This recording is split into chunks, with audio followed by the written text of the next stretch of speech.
다윗이 일평생을 보내면서 자신의 용사들이 행한 일들을 사무엘서 기자가 정리해 놓은 것을 여러분과 함께 나누도록 하겠습니다. 말씀드렸듯이 21장부터 24장에 나오는 내용들은요, 연대기 순으로 기록된 것이 아니고 다윗의 통치 초, 중, 말기에 발생한 여러 사건들을 다 포함하고 있습니다. 오늘은 이제 다윗의 용사들을 이야기하고 있지만 사실 24장 같은 경우는 다윗 인생의 가장 실패했던 사건, 다윗이 인구조사를 함으로써 하나님 앞에 벌받았던 이야기를 함으로써 사무엘하가 끝마치고 있습니다. 참 재미있지 않습니까? 오늘은 23장 1절부터 7절까지의 내용은 그러한 내용이 나옵니다. 이는 다윗의 마지막만이라. 다윗은 1절부터 7절까지 해서 이새의 아들로서 아주 평범한 팔남매의 막내였는데 그 자기를 너훔으로 말하는 자, 하나님께서 말씀하신 말씀을 직접 받는 사람으로 자기를 묘사하고 있고 하나님 은혜로 높이 세워진 자로 그렇게 말을 하고 있고 하나님이 은혜로 기름 부은 자라 자기가 자기를 말하고 있고 노래 잘하는 자로 그렇게 표현하고 있습니다. 다윗은 이런 사람입니다. 이새의 아들로 평범한 자였고 하나님의 말씀을 직접 받았고 그 말씀 받은 말씀을 순종하는 사람이었고 하나님의 은혜로 도무지 자기는 왕이 될 자가 아닌데 높이 세워진 자였고 하나님께서 자신에게 기름을 부어주셨고 노래 잘하는 자로 자기 자신을 이렇게 표현하고 있습니다. 오늘 23장 8절부터 마지막 절까지의 본문에 나타나 있는 각가지 전공들은요, 그 시대에 엄청난 세력을 자랑했던 블레셋의 거인들을 상대로 거둔 승리에 대해서 잘 묘사해 놓고 있습니다. 따라서 이 전제는 이렇습니다. 이 용사들이 거둔 승리는 객관적인 힘의 우위에서 비롯된 것이 아니라 이스라엘을 도우시는 하나님의 능력을 힘입은 것임을 알 수가 있습니다. 블레셋이라는 나라는 이렇게 큰 나라였습니다. 그러니까 그 시대는 블레셋이 가장 강력한 나라로서 존재하는 5개 부족 국가로 되어 있지요. 그래서 여러분 잘 보면 여기가 이제 예루살렘에 있는데요. 여기가 예루살렘이 있잖아요. 예루살렘 바로 밑에 에그론, 가드 이런 나라 지방 부족 국가가 있어가지고 이스라엘의 목 아래에다가 요즘 말하면 미사일 기지를 설치해 놓은 나라 같은 나라가 블레셋이라는 나라였습니다. 자, 오늘 여러분들이 8절부터 마지막 절까지 보면서 용사들의 이름을 외우려고 하지 말고 용사들에게 하나님께서 어떻게 행하셨는가를 관심 있게 보아주시면 대단히 감사하겠습니다. 다윗의 용사 중 첫 번째 세 용사의 업적입니다. 8절부터 12절까지 말씀을 보면, 자, 8절에 보면 첫 번째 요셉 밧세벳이라는 사람이 있습니다. 이 사람의 다른 이름은 아디노라는 이름이었습니다. 그 다음은 엘르아살이라는 사람이 있었고 그 다음은 삼마라는 사람이 있었습니다. 그 다윗이 정말 신뢰하는 세 용사의 이름은 요셉 밧세벳이었고 엘르아살이었고 삼마라는 사람이었습니다. 자, 제일 먼저 이 다그몬 사람 요셉 밧세벳은 오늘 본문에 보면 한 번에 적군 800명을 죽였을 정도로 무예가 출중한 인물이었습니다. 그는 전세가 기울어서 아군들이 다 도망갈 때, 그러니까 자기 주변에 사람만 남고 이스라엘 백성이 도망갈 때도 물러서지 않고 홀로 담대하게 적을 상대해서 싸웠던 그야말로 임전무태의 용사였습니다. 이러한 맹장이 있는 군대가 어떻게 패할 수가 있겠습니까? 첫 번째 인물이 요셉 밧세벳입니다. 두 번째 인물은 엘르아살이라는 인물입니다. 블레셋 군대와 홀로 맞서 싸워서 무찌를 만큼 용감하고 무예가 뛰어난 인물이었습니다. 그는요, 손에 쥐가 날 때까지 블레셋 사람과 싸울 정도로 나라에 대한 충성심이 강한 사람이었습니다. 여러분, 어제 새벽에 우리 이강인 선수가 있는 파리 생제르맹이라는 축구팀과 프랑스에서 제일 센 팀이죠. 영국에서 제일 센 팀이 축구를 했습니다. 축구 이야기를 하려고 하는 것이 아니라 너무 영국에서 지금 현재 1등, 프랑스에서 1등 두 사람이 챔피언스 리그 16강 2차전에서 맞붙었는데요. 이 선수들이 너무 힘겹게 뛰다 보니까 연장전까지 하고 그 다음에 페널티킥으로 해가지고 파리 생제르맹이 이겼어요. 그런데 전부 다 나중에 시합하고 나니까 다 발에 쥐가 나서 쓰러져 있는 모습을 볼 수 있었습니다. 그러니까 최선을 다해서 싸웠던 거죠. 그것도 11명, 22명이. 그런데 이 엘라사이라는 사람은 한 사람이 홀로 블레셋 군대와 맞서 싸웠는데 그의 손에 쥐가 날 때까지 싸울 정도로 다윗과 나라에 대한 충성심이 강한 사람이 엘르아살이었습니다. 세 번째 장수는 삼마라는 장수인데 그는 대적들로부터 자기 부하들이 블레셋에게 잡혀가 있을 때 그 부하들을 구하기 위해서 목숨을 걸고 자기가 죽더라도 부하는 구해야 되겠다. 결사적으로 적과 맞서 싸움으로써 부하들을 구하고 전쟁에서 승리를 거둔 사람이 삼마였습니다. 그런데 이 세 사람의 장수 앞에 이렇게 말씀하고 있습니다. 여호와께서 큰 구원을 이루시니라. 10절에 보니까 그날에 여호와께서 크게 이기게 하셨으므로. 그러니까요, 이 나라의 승리가 엘르아살이라는 장군을 이긴 것은 하나님으로 말미암아 이겼다. 그렇게 10절에 말씀하고 있고요. 12절의 말씀에는 하나님께서 삼마에게 큰 승리를 안겨주셨다. 그렇게 말씀하고 있는 거예요. 그 세 장수의 이름을 외우는 것이 중요한 것이 아니라 이 세 장수가 이길 수 있었던 것은 하나님으로 말미암았다. 하나님께서 승리케 하셨다. 할렐루야. 그 말씀을 오늘 제일 먼저 하고 있다라는 점입니다. 오늘날 우리의 승리, 성공도 마찬가지여야 합니다.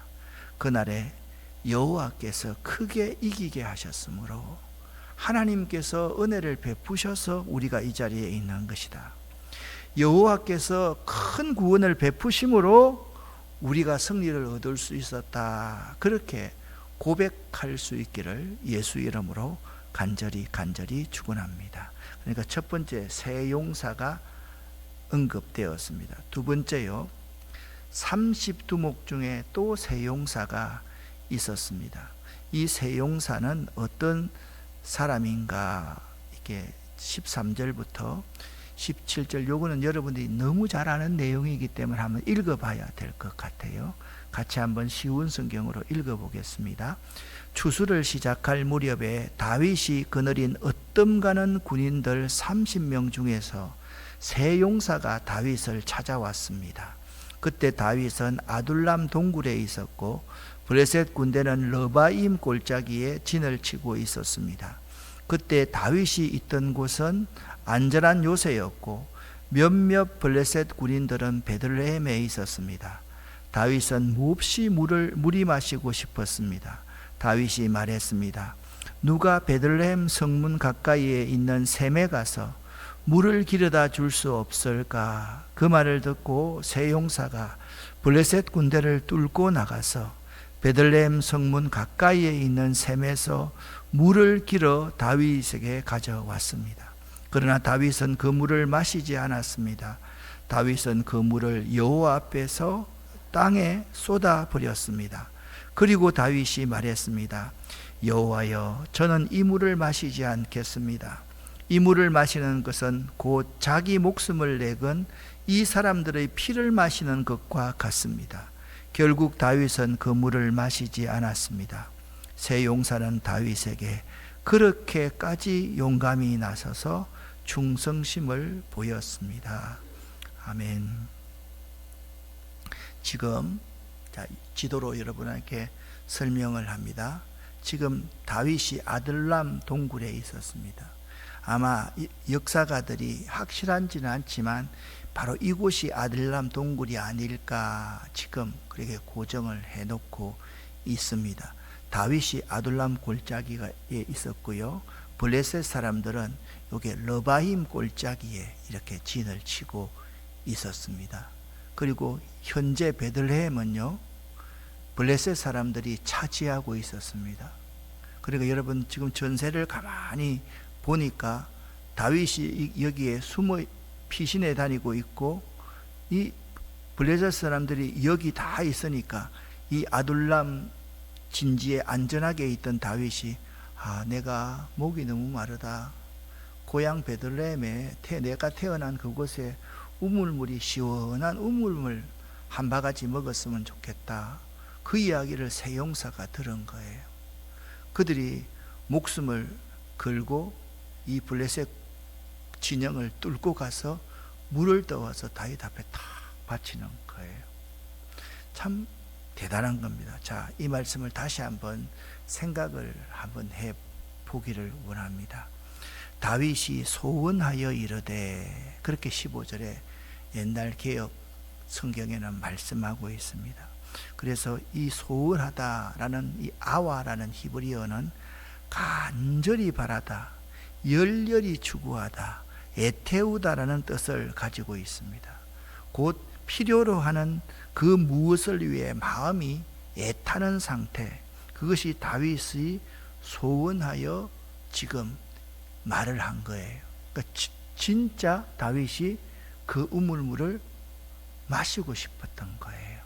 그래서 그 세 용사 앞에 이야기한 거 자기 혼자서 아이고 이럴 때 베들레헴 곁에 있는 시원한 우물 한 바가지 먹었으면 좋겠다. 그렇게 말을 하니까 세 용사가 이렇게 물을 떠온 거예요. 그래 다윗에게도 왔지만 다윗이 아니야, 이걸 내가 어떻게 먹니? 그래서 그 물을 여호와 앞에 부어드립니다. 여기 이제 그 옛날 개역 성경에 보면 블레셋 군인들을 돌파하고 충돌하고 이게 그들을 이제 세 용사가 가르고 쪼개어서 베들레헴에 있는 목숨을 걸고 물을 떠왔다. 그렇게 말씀하고 있습니다. 그런데 다윗이 그 물을 안 마시고요, 여호와께 부어드린 거예요. 이것은 물을 여호와께 전제물로 드렸음을 말을 합니다. 사실 이 물은요, 용사들의 생명과 다름없는 것이었습니다. 세 용사의 피와도 다름이 없는 것을 다윗이 알았습니다. 그리하여 다윗의 부하들은 피와도 같은 이 물을 마시지 않는 다윗을 존경하고 보았던 것입니다. 여기 전제라는 것은 뭐냐 하면 포도주를 쏟아붓는 제사, 피를 쏟아붓는 제사라 그렇게 말합니다. 사도 바울이 전제와 같이 내가 부음이 되고 그런 말씀을 사도행전에서 하고 있지 않습니까? 이제 내가 죽을 날이 다 됐다. 피 흘릴 날이 다 됐다. 순교할 날이 다 됐다. 그 말입니다. 보통 제물을 불사르는 번제를 드릴 때 번제 드리기 전에 포도주나 피를 그 제물 위에 쏟아 부어서 그것을 태워서 하나님께 드리는 것을 전제와 같아. 그러니까 여러분 가만히 보면 다윗이라는 사람이 정말 위대한 것은 부하들의 이러한 충성을요 하나님께 드리는 예배의 행위로 보고 있다는 겁니다. 그래서 다윗은요 자기의 삶 그 자체가 하나님께 드리는 산 제사로 여기고 있었다라는 것입니다. 그러니까 다윗은 자기의 삶 그 자체가 하나님께 드리는 살아있는 제사로 드렸기 때문에 부하들의 충성된 그러한 행위 이 자체를 자기 피를 하나님 앞에 쏟아붓는 것과 같은 희생의 제사로 보고 있다라는 것이 다윗이 참 위대한 점입니다. 그래서 우리가 하나님 앞에 이렇게 살아갈 때 참 중요한 것은 이런 거예요. 내 삶을 하나님께 드리는 온전한 예배로 여길 줄 알아야 됩니다.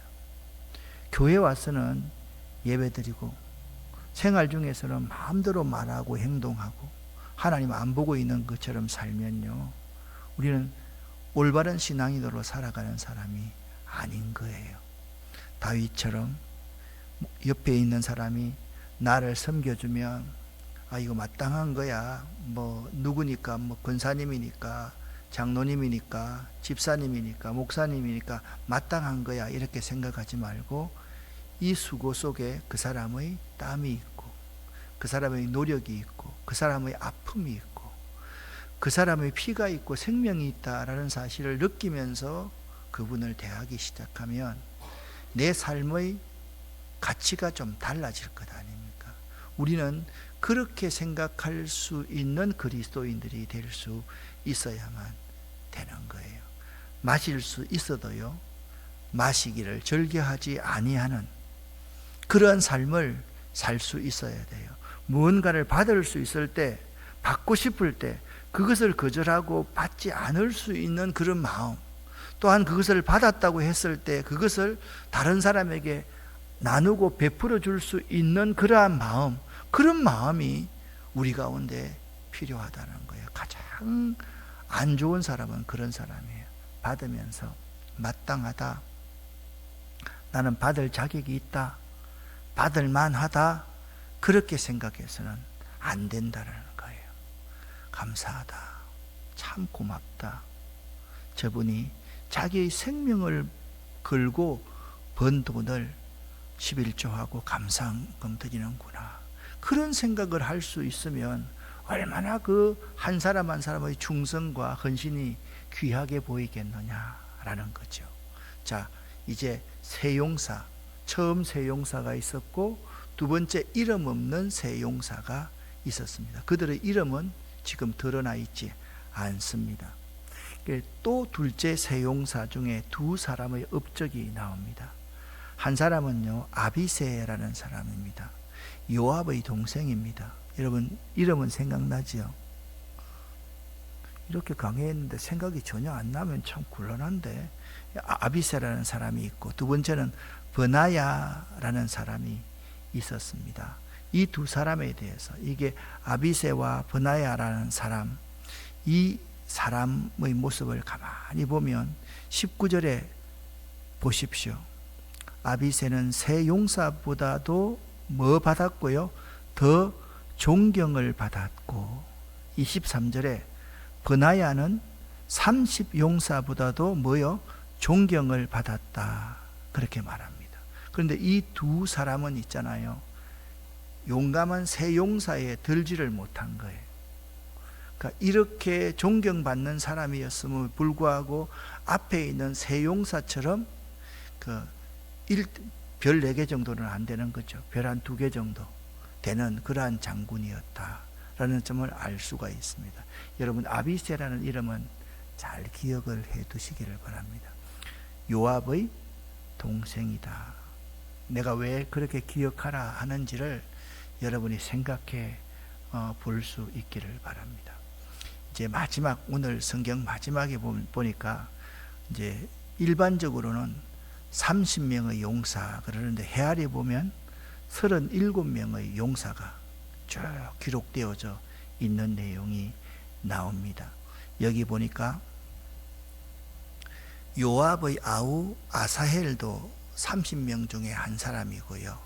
그 다음에 엘하난, 삼훗, 엘리가, 헬레스 이렇게 쭉 나오는데 여기 여러분 자세하게 여러분 보면 35절을 보십시오.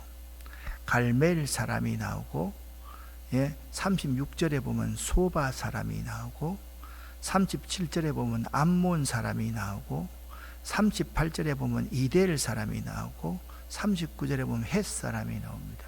이 사람들이 이스라엘 사람들입니까? 이스라엘 사람들 아닌 것 같습니까? 분명히 아니죠.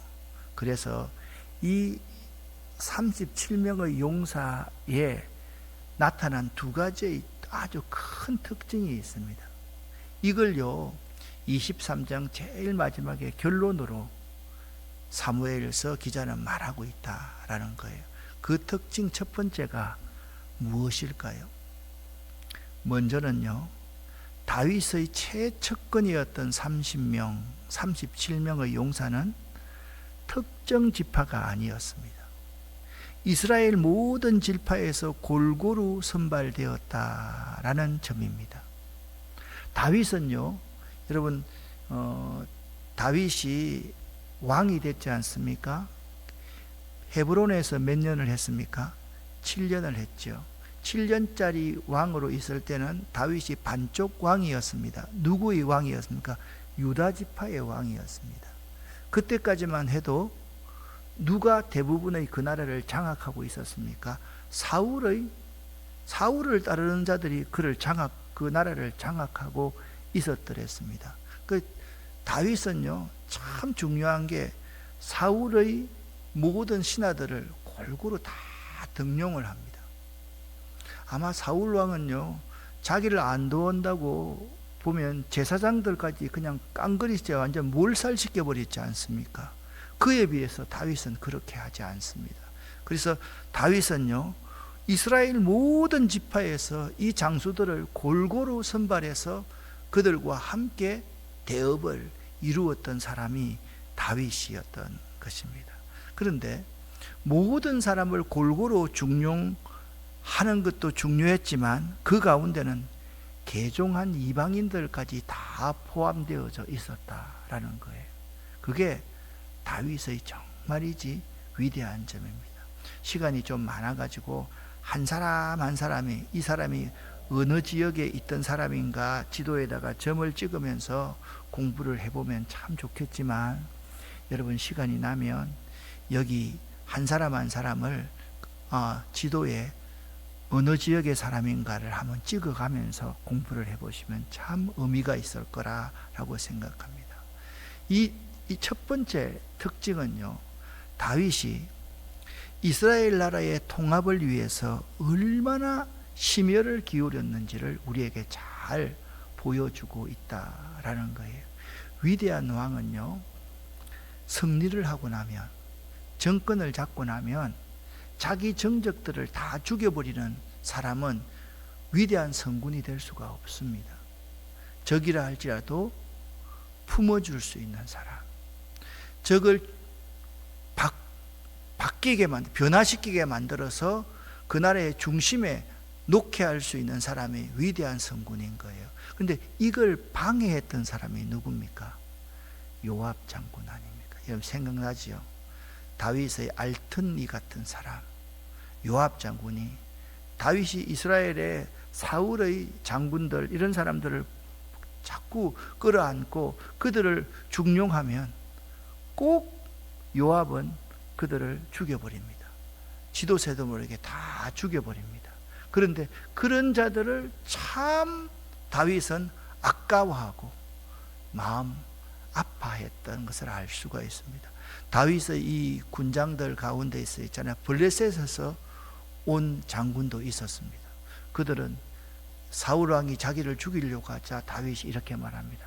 당신은 이제 온 지 몇 개월도 안 되는데 당신의 부하들과 함께 이 전장터에서 죽으면 어찌하겠소? 제발 돌아가시오 라고 다윗이 말했을 때 그들은 말합니다. 제가 목숨을 걸고 다윗 당신을 지키겠습니다 라고 했던 이때 같은 사람, 이때 장군 같은 사람, 그런 장군이 있었다라는 거예요.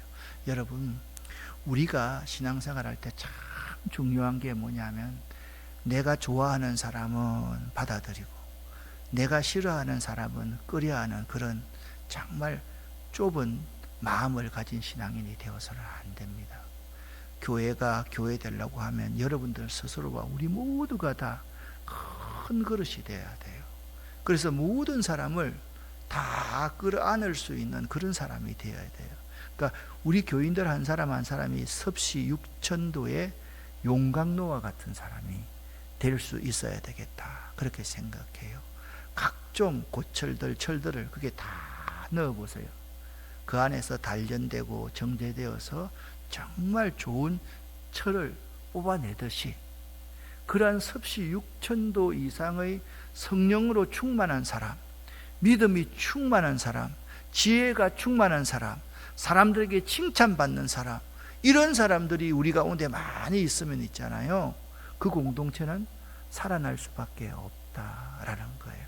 첫 번째 특징, 다윗은 통합의 지도자였다.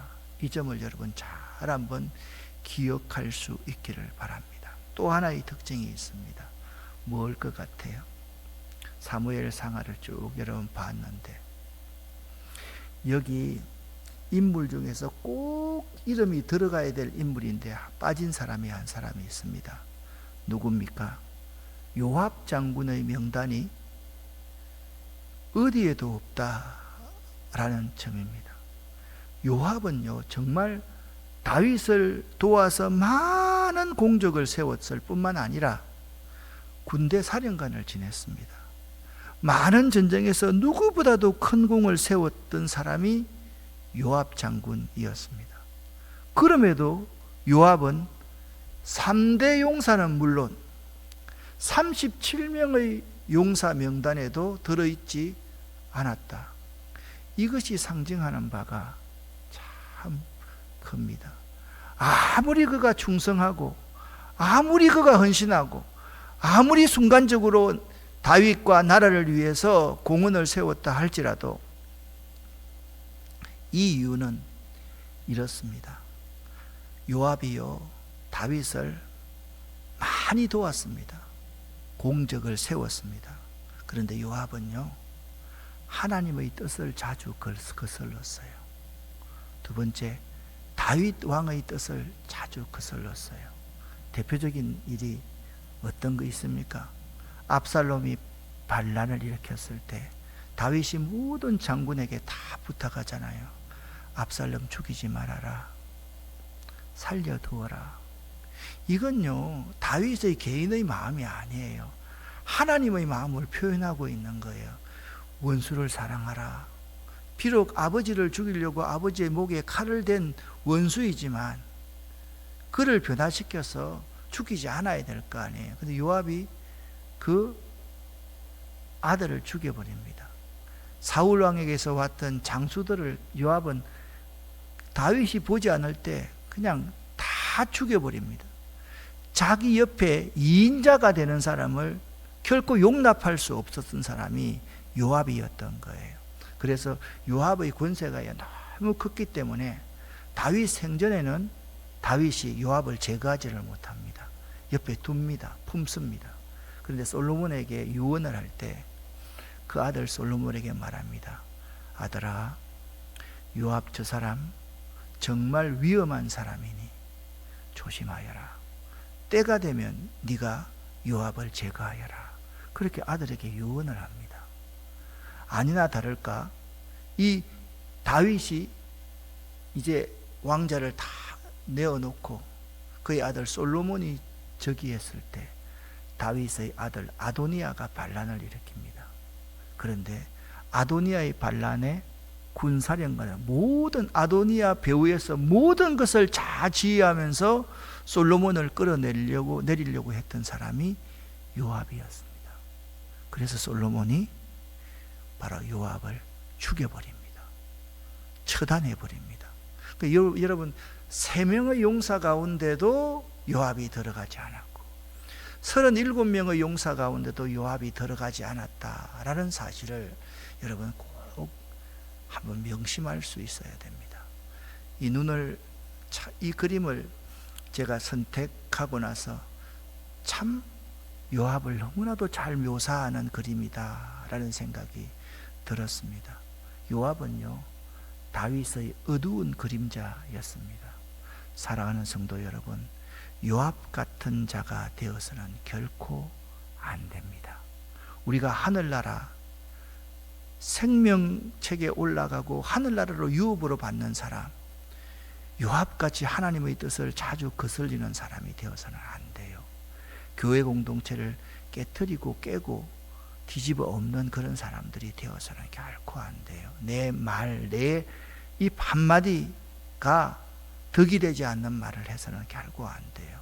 오늘 이제 사실상 사무엘서를 다 요약하는 내용입니다. 지금 다윗의 용사들 3명과 37명을 다 지금 말했지 않습니까? 요압이 빠져 있습니다. 다윗의 신하들은 어떤 사람이었는가? 이제 결론을 여러분에게 말씀을 드리기를 원합니다. 사무엘상 22장 1절에 보면 다윗이 아둘람 굴에 피하였을 때 어떤 사람이 다윗 주변에 나옵니까? 압제받는 사람들, 빚에 시달리는 사람들, 원통하고 억울한 일을 당한 사람들이 다윗 주변에 몰려들었습니다. 다윗은 그들의 우두머리가 되었는데요, 400명이나 되는 사람들이 다윗을 따랐습니다. 그러니까요, 다윗은 항상 큰 거리였어요. 율법으로 의하면 이런 사람들 곁에 두면 안 되잖아요. 그렇잖아요. 그런데 다윗은 가난하고 불쌍하고 압제당한 사람, 억울한 사람들, 원통한 사람들, 한을 가지고 있는 사람들을 자기가 섭씨 6천도의 용광로가 되어서 그들을 다 정죄하고 재련해내는 사람이 다윗이었던 거예요. 이들이요, 다윗을 위해 목숨을 걸 수 있는 사람으로, 다윗을 위해 충성하는 자로 다 변화되었다는 거죠. 이 400명 가운데 거의 대부분의 사람이 다윗의 용사들이었어요. 멋지지 않아요? 여러분 한번 생각해 보세요. 이렇게 상처가 많은 사람들이 이렇게 큰 용사가 될 수 있었다는 것은 그들이 뭘 아는 거예요? 하나님의 은혜를 알고 다윗의 은혜를 아는 사람이기 때문에 목숨을 걸고 베들레헴 성문 곁에 있는 그 우물물을 한 바가지 길어올 수 있는 사람이 될 수 있었던 거예요. 그런 사람이 주변에 있었는데 다윗이 패할 수가 있었겠습니까? 다윗이 어디로 가든지 하나님이 그 사람들을 도구로 사용하여서 다윗을 이기게 하셨던 거죠. 두 번째입니다. 다윗이 이들과 함께 가난하고 불쌍한 자와 함께 동고동락했기에 다윗 왕국을 이룰 수가 있었습니다. 이것은 우리에게 큰 것을 시사해 줍니다. 예수님이 살아계실 때 세리와 죄인들의 친구였습니다. 창녀들의 친구였습니다. 여인들의 친구였습니다. 가난한 자들의 친구였습니다. 병든 자들의 친구였습니다. 예수님의 그런 그림자를 보여주는 사람이 다윗이거든요. 이들과 동고동락하였기 때문에 다윗 왕국을 이룰 수 있었던 것입니다. 세 번째입니다. 저는 세 번째가 가장 중요하다고 생각합니다. 여기 이 명단에 들 수 있는 사람들은 정말이지 영광스러운 사람입니다. 유명한 사람, 공적을 많이 남겨서 세용사처럼 이런 일을 했다, 800명을 죽였다, 부하들을 산마처럼 구했다. 그것보다 더 중요한 것은 이 이름에 들 수 있는 자가 여러분과 제가 되기를 예수 이름으로 간절히 축원합니다. 그런 사람이 될 수 있어야 돼요. 우리의 이름이 하늘나라 생명책에 기록될 수 있다면 그것 때문에 우리가 살아갈 이유가 있잖아요. 안 그래요? 예? 이 세상 사람 날 몰라줘도, 이 세상 사람 날 몰라줘도, 우리가 정말 주님 앞에 주님을 위해서 충성할 수 있는 사람이 될 수 있다면 그것이 얼마나 복되고 값 있는 삶이겠는가. 여러분, 이 명단에 들어가기를 꼭 사모할 수 있기를 예수 이름으로 간절히 축원합니다. 마지막 한 가지입니다. 이들은요, 다윗의 분신과도 같았습니다. 그러니까 리틀 다윗이었습니다. 여러분, 좋은 지도자 아래서는요, 그 지도자의 분신 같은 사람들이 참 많습니다. 그들이 헌신하고 희생하는 것, 그냥 지도자의 모습 그대로 보아서 섬기고 희생하고 충성하고 순종하는 삶을 살 수 있는 거예요. 사랑하는 성도 여러분, 이제 사무엘서를 다 마쳐가면서 여러분은 이 세상을 무엇으로 이기려고 하고 있습니까? 혹시나 스스로의 경험이나 처세술로 대처해서 이 세상을 이기려고 생각하는 사람은 아닌지 한번 곰곰이 생각해 보시기를 바랍니다. 스스로의 경험이나 처세술로 이 세상을 이기려고 하면 이길 수가 없습니다. 너희가 세상에서 환난을 만나나 담대하라. 내가 세상을 이기었노라. 예수님은 하나님이 주시는 하나님의 능력을 덧입어서 이 세상을 이기셨습니다. 사랑하는 성도 여러분, 승리의 비결은 항상 여러분이 하나님 손에 서기만 하면 됩니다. 오늘 마지막 이 그림을 여러분한테 보여드리고 싶습니다. 하나님을 대적하지 말고 항상 다윗처럼 하나님 편에 서는 여러분 될 수 있기를 예수 이름으로 간절히 축원합니다. 기도하겠습니다. 하나님 아버지여, 하나님을 대적하지 말고 항상 하나님 편에 서는 저희들 될 수 있기를 원합니다. 오늘도 저희들이 기도하고 돌아가겠습니다.